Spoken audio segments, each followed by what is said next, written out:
पुण्यात्माओं, परमात्मा हमें याद दिलाने आए थे, इस झूठे सुख को सुख कहे ये मान रहा मन मोदे, ये सकल चबीना काल का कुछ मुख में कुछ गोदे।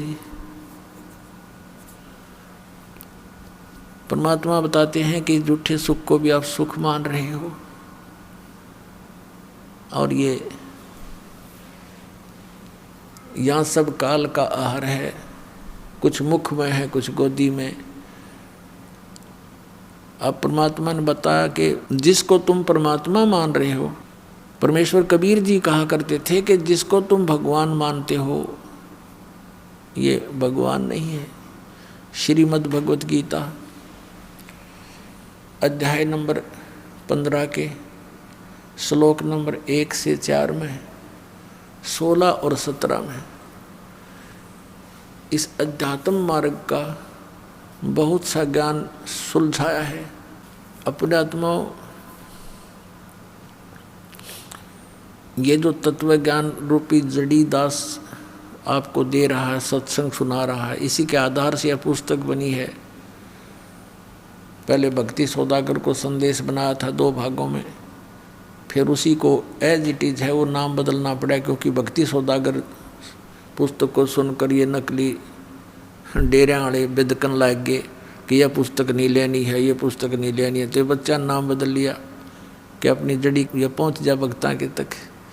तो ये एक ऐसा ज्ञान सुलझा दिया। कबीर परमात्मा कहते हैं, कहा है मालिक ने कि 9 मन सूत उलझिया ये ऋषि रहे जखमार, और सतगुरु ऐसा सुलझा दे उलझे ना दूजी बार।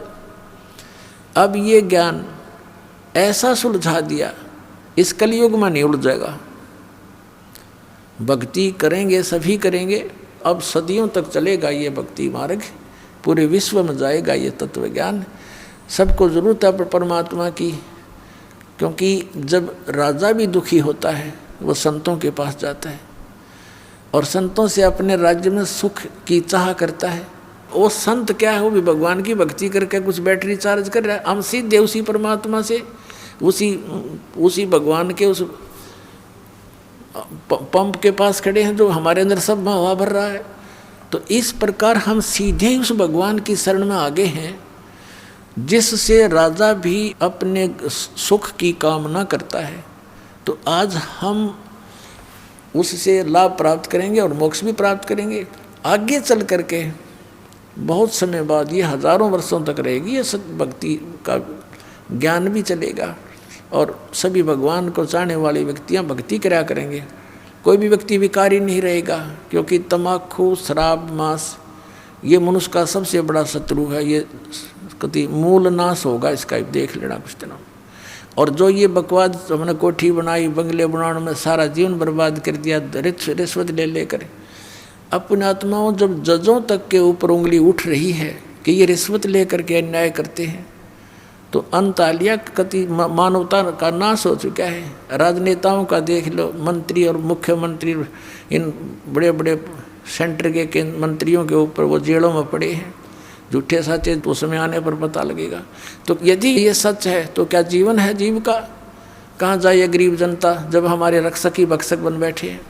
तो ये अज्ञानता के कारण है। ये नहीं है कि और बाकी सारे ठीक से, जिसका वहाँ बैठ कर दाव लगेगा कोई नहीं बख्शे।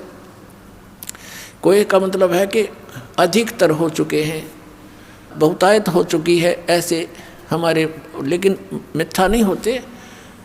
ऐसी बात नहीं होती कि सभी बुरे नहीं होते, अच्छी आत्माएं हैं, उनकी कोई बसाती नहीं। गांव-गांव में अच्छी आत्माएं हैं, जो वहाँ पर भी पंचायतों में विशेष न्याय प्राप्त नहीं हो रहा।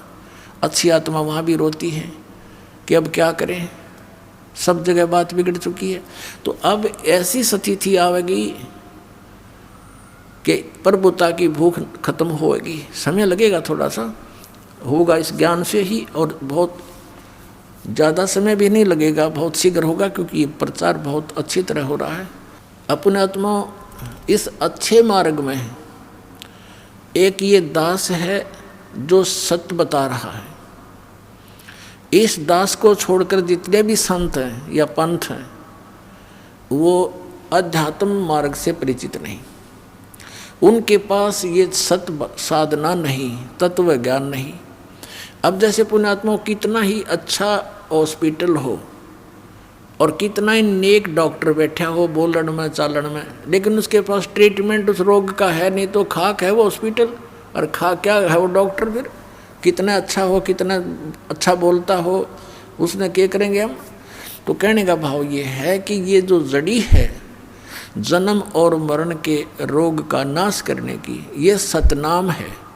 सतनाम 2 अक्षर का है, जिसमें एक ओम है और एक तत्सांकेतिक है, और फिर एक आदि नाम जिसको सारनाम कहते हैं। और प्रथम ये मंत्र जो 7 नाम आपको दिए जाते हैं, जिनमें बीच में 5 नाम हैं, और ये कंप्लीट कोर्स अब स्टार्ट करना था।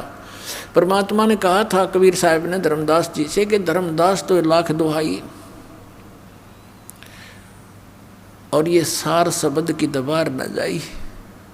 ये सार शब्द बार जो पढ़ी बिचली पीढ़ी हंस नीतर ही। फिर क्या बताया दूसरे अध्याय में कि धर्मदास मोरी 1,00,000 दुहाई, ये मूल ज्ञान की दबार न जाई। मूल ज्ञान बार जो पढ़ी ये बिचली पीढ़ी हंस नीतर ही। इस मूल ज्ञान को तू तब तक छुपाई जब तक 12 पंथ ना मिट जाए। अब अभी तक इसको छुपा के रखना था, ये मंत्र भी नहीं सार्वजनिक करने थे। आदरणीय नानक साहिब जी को भगवान मिले बेई नदी पर एक जिंदा महात्मा के रूप में, सचखंड लेकर गए। इसी तरह आदरणीय गरीबदास साहिब जी को मिले थे गांव छुडानी जिला झज्जर हरियाणा में। ऐसे ही आदरणीय गीसा दास साहिब जी को मिले थे गांव खेखड़ा जिला मेरठ उत्तर प्रदेश में।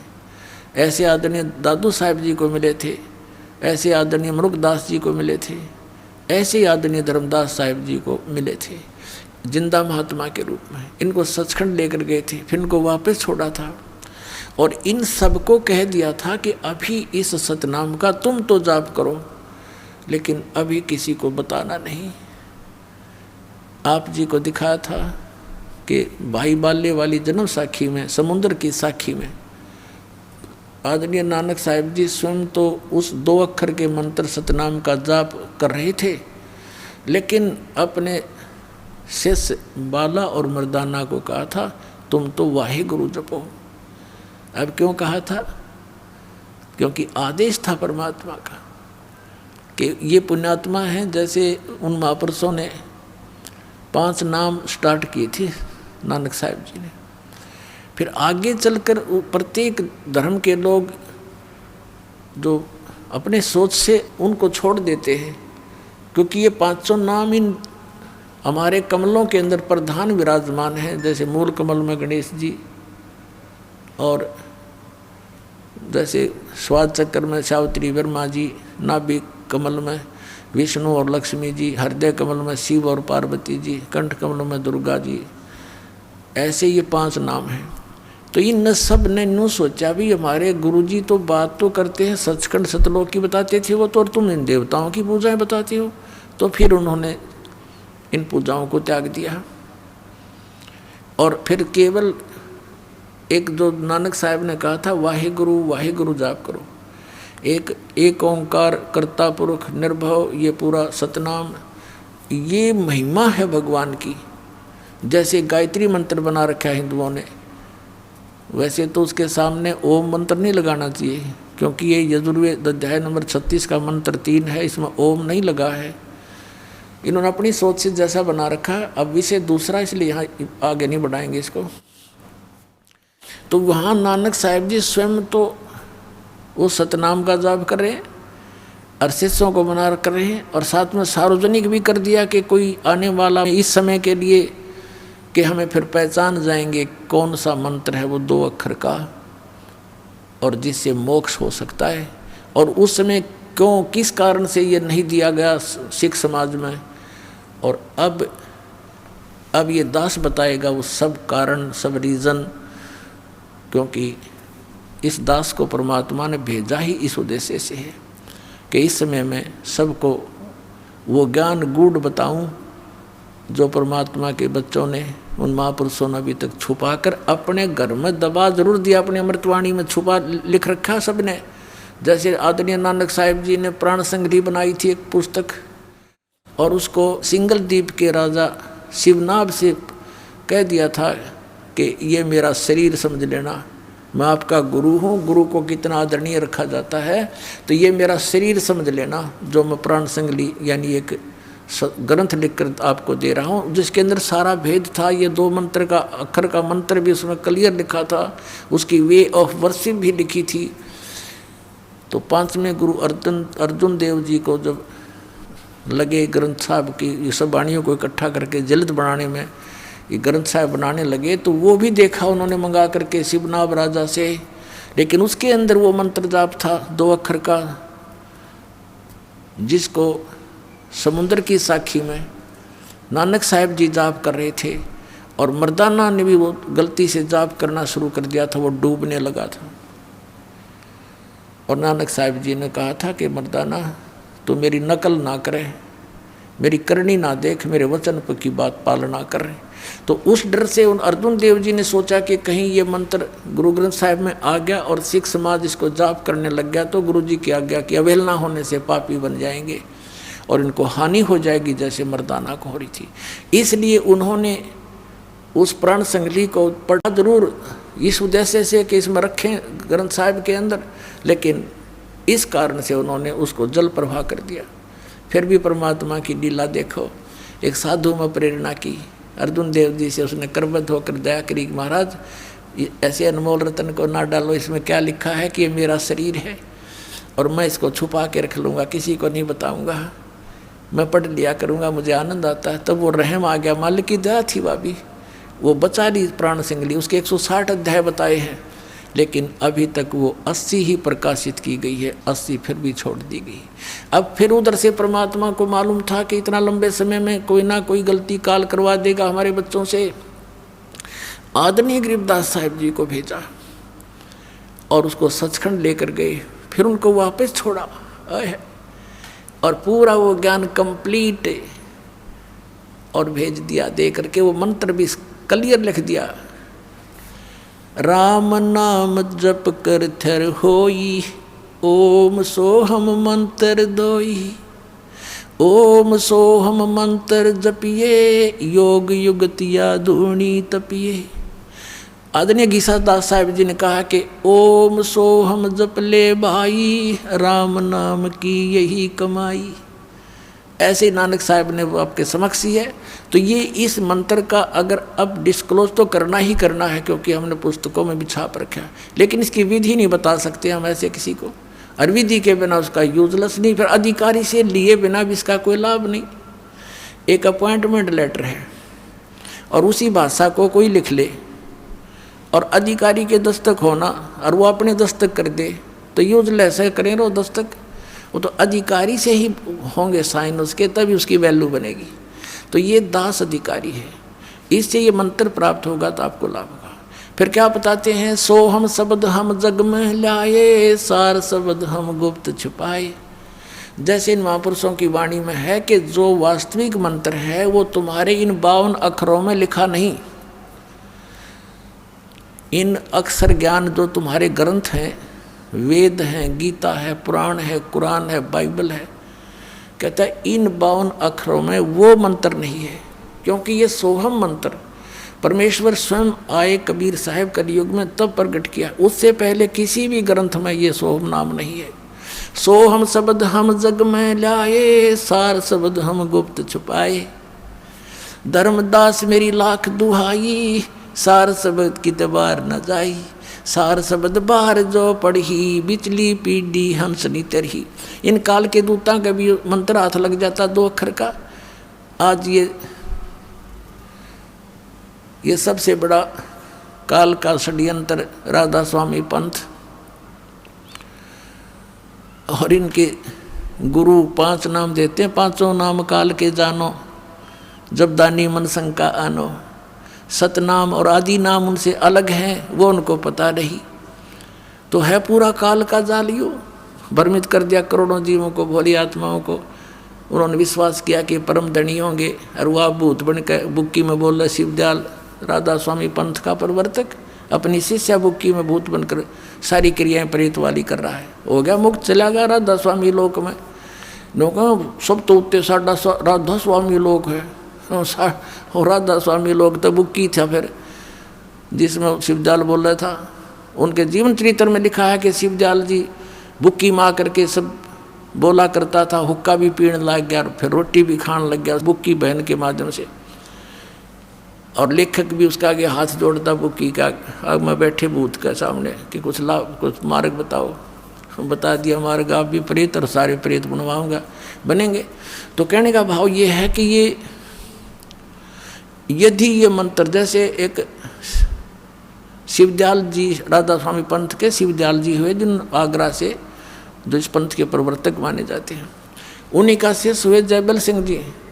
जयमल सिंह जी के शिष्य हुए सावन सिंह जी। व्यास में उन्होंने प्रारंभ किया जयमल सिंह जी ने डेरा व्यास तो राधा स्वामी का। उसके उत्तराधिकारी हुए सावन सिंह जी। सावन सिंह जी ने 5 भाग बनाए संत मत प्रकाश के। उसमें चौथे भाग में लिख रखा है कि वो एक गुरु पूरा कहा जब 2 अक्षर का वेद बता, तो तुम क्या हो फिर, नकली हो, तुम्हारे पास तो है नहीं वो 2 अक्षर, दुनिया जोड़े में बैठे यहाँ पर।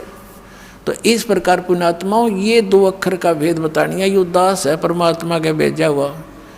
कहते हैं समझा है तो सर दर पाओ और नीरे सदाओ, ये संसार समझदा नहीं कहंदा श्याम दोपहरे नो, गरीबदास ये वक्त जाता रोग इस पैरे नो। बोलो सतगुरुदेव।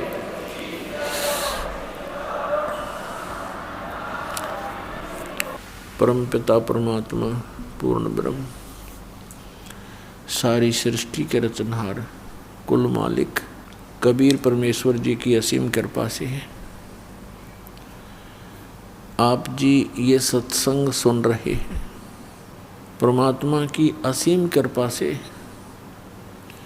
ऐसा संयोग, ऐसा योग जुड़ा करता है, ऐसा शुभ अवसर प्राप्त होता है।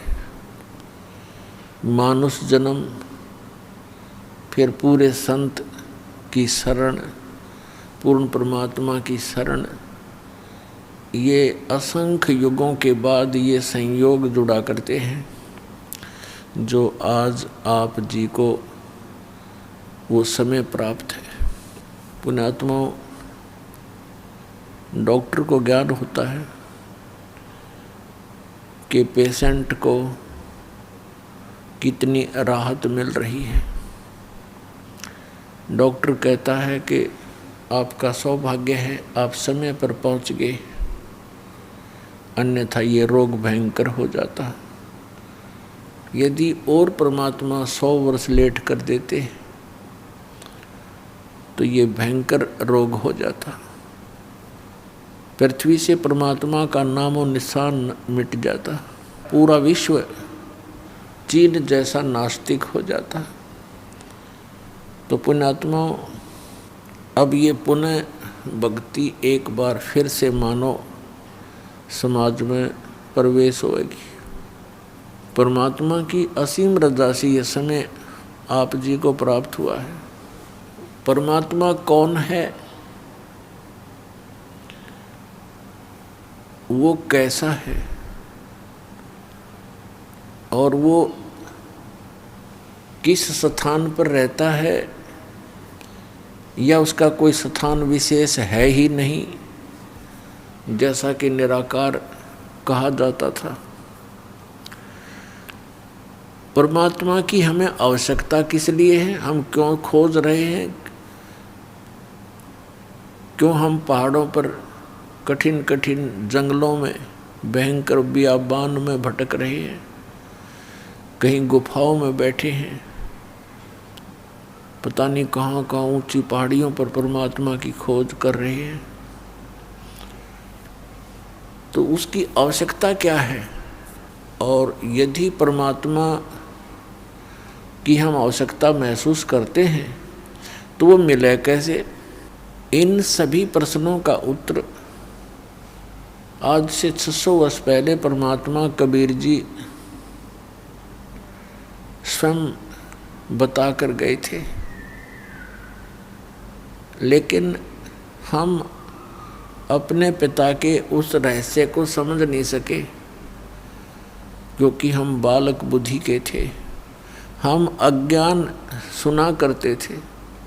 उस अज्ञान ने हमारे अंदर वो तत्व ज्ञान समाने नहीं दिया, जिस कारण से परमात्मा ने अब आपको शिक्षित किया और शिक्षित करके अब आपको अपनी पहचान बताई और वो विधान बताया।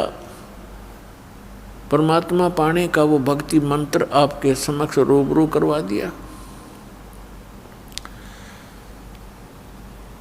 आज सुबह भी आप सत्संग सुन रहे थे कि परमात्मा आते हैं और अपनी महिमा का ज्ञान वो स्वयं ही कराते हैं। परमात्मा के बिना, कबीर परमेश्वर जी के अतिरिक्त हमें कोई भी तत्व ज्ञान नहीं करा सकता, अध्यात्म ज्ञान नहीं करा सकता।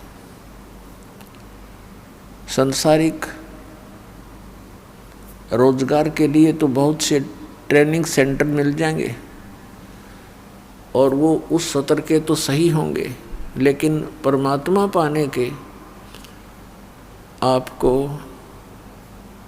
ये केंद्र नहीं मिलेंगे।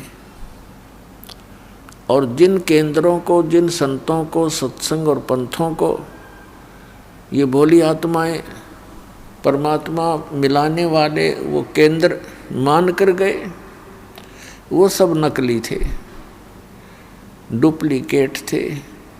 उनका ज्ञान गलत, उनका भक्ति मार्ग गलत, उनका वे ऑफ वर्शिप गलत। तो पुण्यात्मा परमात्मा ने दया करी आप जी के ऊपर, आपको इस सत्संग मिला, यथार्थ ज्ञान मिला और वो कंप्लीट गॉड मिला, पूर्ण परमात्मा भगवान मिला। परमात्मा के पाने के जो साधन हैं, साधना जिसे कहते हैं, बहुत ही आसान है, सबसे आसान है। और इसको ये मन करने नहीं देता, आनाकानी करता है। बाकी कितनी बकवाद करवा ले इससे, इसको कोई प्रॉब्लम नहीं। जैसे श्रद्धालु जाते हैं इष्ट धाम पर, कई तो पेट पलड़ियाँ जाते हैं, ऐसे दंडवत करते हुए लंबे लेट जाते हैं, निशान लगाते हैं, उठकर फिर जाते हैं, उस निशान पर पैर रख के फिर आगे लेट जाते हैं, फिर निशान लगाते हैं। तपस्या करते हैं खड़े हो होकर, और कई सैकड़ों वर्षों तक, कई वर्षों तक खड़े रहते हैं। पहले लंबी आयु थी जब सैकड़ों वर्षों तक खड़े रहा करते थे, अब 5, 7, 10 वर्ष तो बहुत से ये डरे ढोने वालों की हमने बहुत सी कथाएं सुन रखी है। फिर उसमें मन को कोई ऑब्जेक्शन नहीं, नो प्रॉब्लम। और जब ये सही मंत्र जाप का समय आता है तो ये पहले तो विश्वास नहीं करता, क्योंकि अज्ञान से परिपूर्ण होता है ये मन। और जब इसको ज्ञान होने लगता है, सब समझ में भी आ जाता है, फिर ये मंत्र पर भी आनाकानी करता है। परमात्मा के ज्ञान से ये आत्मा फिर इसको अलाउड नहीं करती। पहले वाली बकवादें हैं। आत्मा के अंदर एक विशेष दर्द बनता है कि ये मनुष्य जीवन नहीं रहा तो फिर क्या होगा। इसके रहते रहते भक्ति करनी है, परमात्मा पाने योग्य हमने साधना करनी है। और इसके लिए हमने दिन रात जब भी मालिक की समय आए तभी याद बनी रहे। नाम उठत नाम बैठत नाम सोत जागवे, नाम खाते नाम पीते नाम से ती लागवे। सबसे आसान भक्ति है। और जो हम साधना करते देखा करते थे उन अनाड़ियों को, कोई खड़ा होकर साधना कर रहा है, कोई जल में खड़ा है, कोई गर्मियों के अंदर धोने लगा करके 5 उसके बीच में बैठा होता है। उनको देख करके हम सोचा करते थे कि भी परमात्मा तो ये लोग पावेंगे, ये साधु संत पावेंगे। हम नहीं कर सकते क्योंकि हम गृहस्थी। लेकिन आत्मा फिर भी नहीं मानना थी। आत्मा के अंदर ये प्रेरणा बनी ही रही थी कोई ना कोई साधना भक्ति की, जैसी हम कर सकते थे गृहस्थ आश्रम में हम अवश्य करते थे। तो पुण्यात्माओं, अब पता चला कि जो साधनाएं वो लोग किया करते थे वो ड्रामेबाज थे, उनको आध्यात्म ज्ञान नहीं था, अनाड़ी गुरु थे उनके जो हठ योग करवाया करते थे।